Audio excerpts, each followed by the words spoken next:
Assalamualaikum warahmatullahi wabarakatuh. Alhamdulillahirrabbilalamin. Wassalatu wassalamu ala asrofil anbiya'i wal mursalin wa ala alihi wa sahbihi ajma'in.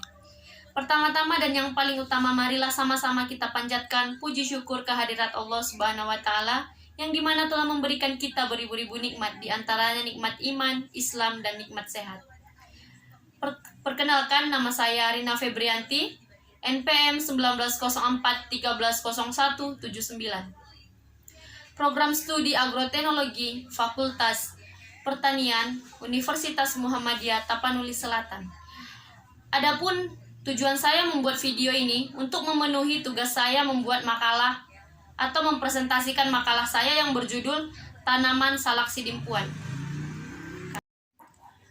Baiklah, saya akan memulai presentasi saya. Bab pertama ada latar belakang. Kota Padang Sidimpuan terletak di daerah perbukitan dalam rentangan pegunungan Bukit Barisan.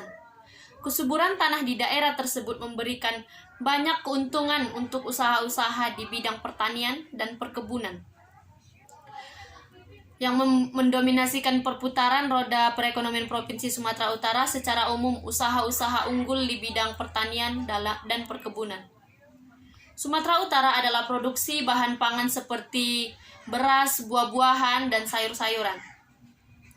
Produksi beras tersebar hampir di seluruh wilayah provinsi ini, sedangkan lahan produksi buah-buahan dan sayur-sayuran terdapat di daerah-daerah dataran tinggi dan bersuhu sejuk seperti Kabupaten Tanah Karo, Kabupaten Tapanuli Tengah, Kabupaten Tapanuli Selatan. Selain menghasilkan bahan pangan, Provinsi Sumatera Utara juga menghasilkan bahan non-pangan seperti minyak kelapa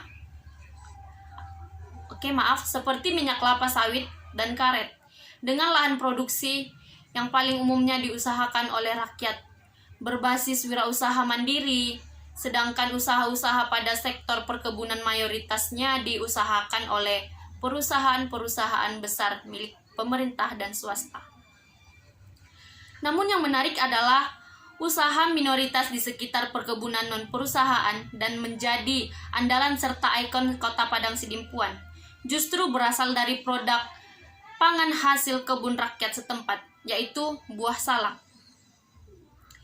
Buah salak hasil Kota Padang Sidimpuan dibudidayakan di lahan-lahan kebun rakyat oleh petani salak secara mandiri. Informasi awal dari masyarakat menyebutkan bahwa budidaya salak di bawah ini sudah ada sejak tahun 1930-an atau sejak zaman kolonial Belanda. Bab 2, Sejarah Salak Sidimpuan. Kota Padang Sidimpuan adalah sebuah kota di Provinsi Sumatera Utara, Indonesia, yang terkenal dengan sebutan Kota Salak. Karena di kota ini para petani salak yang berada di Kabupaten Tapanuli Selatan yang mengelilingi wilayah kota ini, terutama pada kawasan di kaki Gunung Lubuk Raya, menjual hasil panen mereka. Kota Padang Sidimpuan memiliki sejarah sekitar tahun 1720. Padang Sidimpuan merupakan lokasi dusun kecil yang sering disinggahi oleh para pedagang sebagai tempat peristirahatan, yang disebut Padang Sidimpuan Nadimpu. Padang Sidimpuan berarti suatu dataran tinggi yang ditumbuhi ilalang yang terletak di Kampung Bukit Kelurahan Wek 2 di pinggiran Sungai Sagumpal Bonang. Meskipun Kota Padang Sidimpuan identik dengan Kota Salak, wilayah ini bukanlah daerah penghasil buah bersisik dan berbiji tiga itu. Salak yang diperjualbelikan di kota ini berasal dari Kecamatan Padang Sidimpuan Barat, yang sekarang terbagi menjadi beberapa wilayah, seperti wilayah Kecamatan Angkola Barat Kabupaten Tapanuli Selatan, dan Kecamatan Hutai Baru Kota Padang Sidimpuan. Sedangkan timur pada masa Kabupaten Tapsel mulai dari Kecamatan Tenggara Kota Padang Sidimpuan, Kecamatan Batuna II, dan Kecamatan Angkola Julu, Siais, dan Batang Toru Tapanuli Selatan. Bagi masyarakat Provinsi Sumatera Utara dan juga sebagian warga provinsi tetangganya seperti Sumatera Barat dan Riau, Salak sidimpuan sudah tidak asing lagi dan akrab di telinga dari bibir ke bibir, biarpun rasanya sedikit sepat dan kurang manis dibandingkan dengan salak pondo. Misalnya buah salak sidimpuan ini sangat disukai. Buktinya siapapun yang datang dan atau melintas di Kota Padang Sidimpuan pasti menyempatkan diri untuk membeli salak, untuk sekedar oleh-oleh ataupun buah tangan. Di setiap stasiun bus antar kota di Kota Padang Sidimpuan selalu ada penjual salak. Di pusat kotanya sendiri berdiri satu pasar buah-buahan yang dinamakan warga Sidimpuan sebagai pajak buah, yang juga menjual buah salak yang telah menjadi ikon kota ini.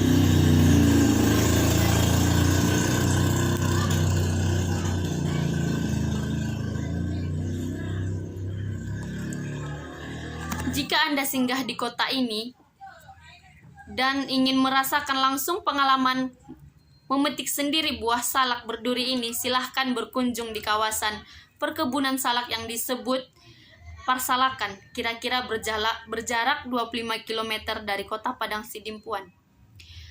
Saking terkenalnya Padang Sidimpuan sebagai kota salak, lagu berjudul Ketabo pun menjadi sebuah lagu klasik yang mengajak kita, baik warga Sidimpuan maupun yang pernah mengenal kota sejuk ini, untuk selalu mengenang Kota Padang Sidimpuan.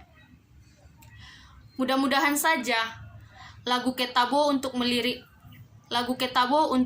Kota Padang Sidimpuan disertai juga dengan terwujudnya kemajuan dari kesejahteraan di kota ini. Baiklah, untuk selanjutnya ada pembibitan. Pembibitan salak dapat berasal dari biji generatif atau dari anakan vegetatif. Pembibitan secara generatif adalah pembibitan dengan menggunakan biji yang baik, diperoleh dari pohon induk yang mempunyai sifat salak yang baik, yaitu cepat berbuah sepanjang tahun, hasil buah banyak dan seragam, pertumbuhan tanaman baik, tahan terhadap serangan hama dan penyakit, serta pengaruh lingkungan yang kurang menguntungkan. Persyaratan bibit. Untuk mendapatkan bibit yang baik harus dilakukan seleksi terhadap biji yang akan dijadikan benih. Syarat-syarat biji yang akan dijadikan benih adalah sebagai berikut. Pertama, ada biji berasal dari pohon induk yang memenuhi syarat. Kedua, buah yang akan diambil bijinya harus dipetik pada waktu cukup umur. Ketiga, mempunyai daya tahan tumbuh minimal 85%. Keempat, besar ukuran biji seragam dan tidak berpenyakit. Dan kelima, benih murni dan tidak tercampur dengan kotoran lain. Selanjutnya, penyiapan bibit. Pertama ada bibit dan biji. Selanjutnya, biji salak diberikan dari sisa-sisa daging buah yang masih melekat. Rendam dalam air benih selama 24 bersih selama 24 jam. Kemudian dicuci hingga bersih. Selanjutnya, bibit dan anakan. Pilih anakan yang baik dan berasal dari induk yang baik.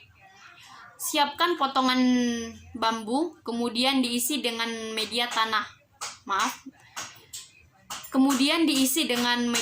tanah. Ketiga, teknik penyemaian bibit. 1. Bibit dan biji. Biji salak yang telah direndam dan dicuci, masukkan ke dalam kantong plastik yang sudah dilubangi atau karung goni yang basah. Lalu diletakkan di tempat teduh dan lembab sampai kecambah berumur 20-30 hari.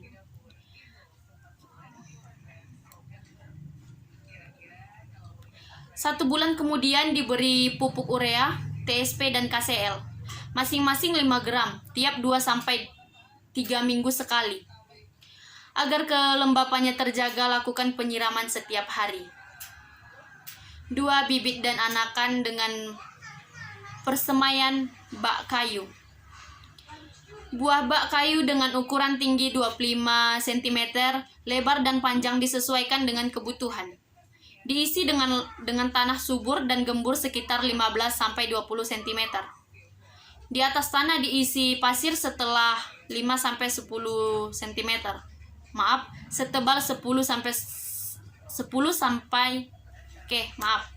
Di atas tanah diisi pasir setebal 5-10 meter. Arah persemaian utara selatan dan diberi naungan menghadap ke timur. Benih direndam dalam larutan hormon seperti atonik selama 1 jam. Konsentrasi larutan 0,01 sampai 0,02 cc per liter air. Tanaman biji pada bak persemaian dengan jarak 10 x 10 cm. Arah biji dibenamkan dengan posisi tegak, miring atau rebah dengan mata tunas berada di bawah. 4. Pemeliharaan bibit dan penyemaian untuk pembibitan dari biji.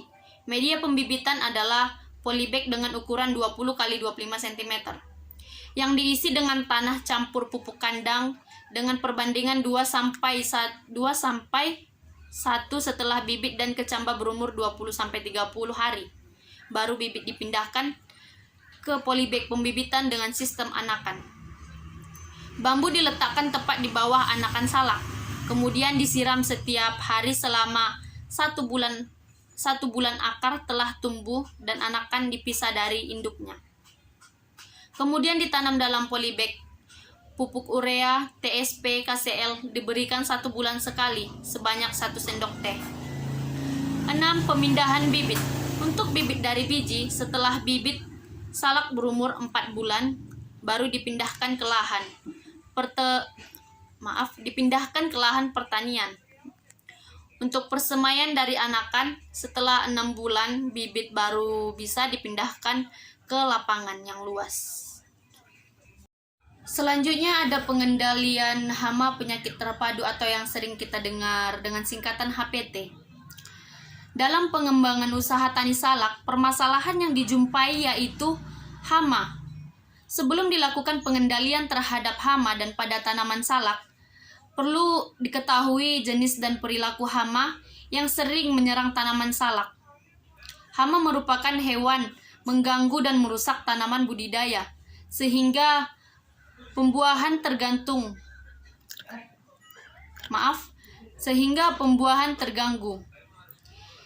Tindakan pengendalian hama meliputi pengamatan terhadap gejala yang ditujukan pada tanaman, waktu pemberantasan, dan metode pemberantasan beberapa jenis hama yang dijumpai di tanaman salak. Hama yang pertama adalah uret. Terdapat 2 jenis uret, yang uret dengan ukuran besar berwarna putih dan uret kecil berwarna kuning.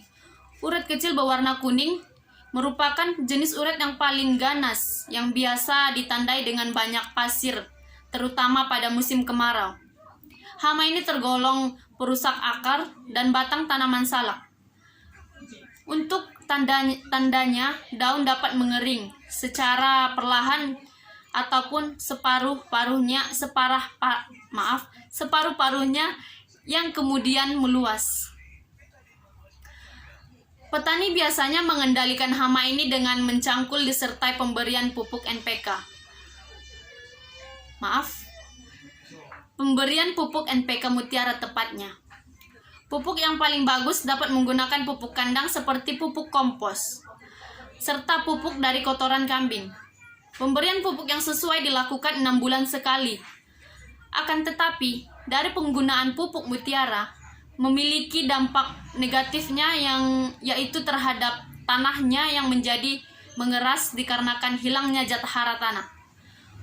Untuk sekarang, petani melakukan pemupukan hanya dengan sersa berkas batang, salak, dan daun pelepah. Adapun hama kedua, tikus. Tikus ini menyerang salak pada bagian buah dan pelepahnya. Akibat dari hama ini membuat buah salak rusak ataupun habis. Bahkan congoh dari tanaman salak dimakan oleh hama tikus.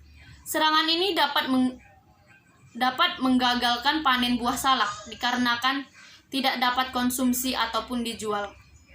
Pengendalian hama ini dapat dengan mengurangi populasi tikus dengan menggunakan penangkar tikus. Hama selanjutnya lalat buah. Sampai saat ini musuh terbesar petani salah satunya adalah lalat buah. Dengan ciri-ciri lalat berwarna kuning hitam, hama lalat buah menanam telurnya dengan menggunakan penusuk yang dimilikinya. Efek dari serangan hama ini menyebabkan daging buah salak menjadi coklat. Salah satunya mencegah penyerangan lalat buah adalah menggunakan cara petroganol. Cairan ini memberikan aroma seperti lalat betina yang dapat menarik perhatian lalat buah jantan. Baiklah, yang terakhir ada bab 3 untuk penutup. Kesimpulan. Dari pembahasan salak sidimpuan ini kita bisa menarik kesimpulan. Yang pertama, sejarah dari salak sidimpuan yang sudah diketahui agar semakin dilestarikan dan selalu dijaga supaya selalu menjadi ikon khas Kota Padang Sidimpuan. Kedua, pembibitan salak berasal dari biji generatif atau dari anakan vegetatif. Dan yang ketiga, dapat diketahui hama yang menyerang tanaman salak seperti uret, tikus, dan lalat buah. Cara mengendalikannya itu pasti berbeda-beda. Dan saran saya adalah para petani dan masyarakat Kota Padang Sidimpuan agar selalu menjaga dan memelihara kelestarian tanaman salak supaya kualitasnya selalu terjamin, dan para konsumen dari berbagai kota agar selalu merasakan dan menobatkan buah salak memang khas Kota Padang Sidimpuan. Sekianlah hasil presentasi dari saya. Mungkin banyak kesalahan dalam penyampaian dan penulisan tugas ini. Kurang dan janggalnya saya mohon maaf. Pada Tuhan saya mohon ampun. Saya sudahi dengan salam. Billahi fisabilillah fastabiqul khairat. Wassalamualaikum warahmatullahi wabarakatuh.